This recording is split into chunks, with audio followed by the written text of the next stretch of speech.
We talked about love. Love procreates. Love co-creates. Love gives. I am giving to you. Whether you know it, acknowledge it, embrace it, accept it, or not. Love forgives, which means it's there for giving. All it does, all it wants to do is give. Now make no mistake, giving doesn't always feel good. Even when it is good for you and serves a greater good, it's not always going to feel good. Because there is short-term gain and long-term pain. And it's important to make the distinction between these two. If it doesn't feel good, doesn't mean it's bad for you. Studies, I'm sure you'd agree with me, there were times you wanted to quit. There are experiences you had in your life, in the yesteryears, things you thought to yourself you wouldn't do to save your life. Over time they became challenges and you noticed they weren't so bad after all. It's not even that subject that you hated, you just didn't get along with the teacher, and so you did transfer aggression. You transferred your discontent with the object of your interaction over to the subject you were trying to master. Until someone else introduced that same subject to you in a completely different way. Then you established a different relationship. The synapses in your body, your neurons, formed new connections. They wired together, then they fired together, and a different kind of symphony was created there and then. It moved something in you. It sparked a ray of joy. You felt fulfilled. You stepped into your game. And from that day, henceforth, the experience was completely different. There was contentment. There was fulfillment. There was joy. There was euphoria. And of course, there was happiness. Because you would then eventually start using your skills, your abilities, your capabilities, and your talents to make a difference, serving a purpose that was bigger than you.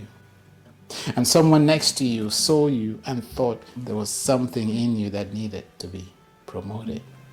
And that's how you got your first promotion, and then your next promotion, then the other promotion. And today you're where you are, calling the shots, your authentic self. And so yes, love will procreate, love will co-create, love will give and forgive. The most important thing that love does is, yes, you guessed it, love creates an environment that is conducive for communication. It promotes communication. It engenders dialogue.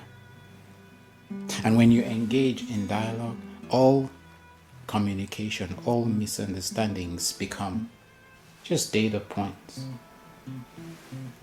raw materials, building blocks for something greater than those who are actually involved in that communication, involved in that space.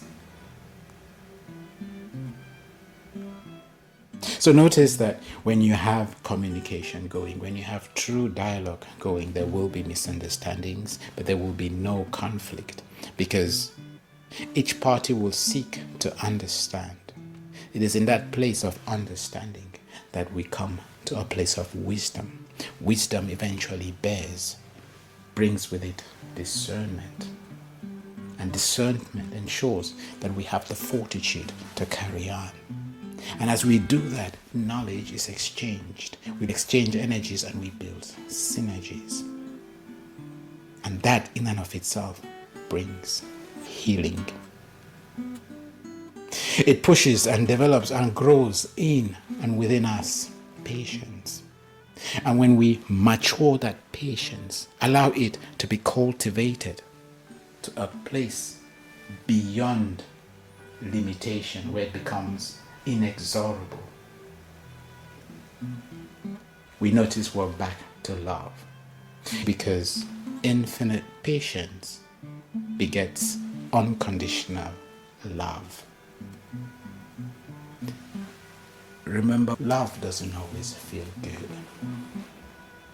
I'll say no to you sometimes because I love you.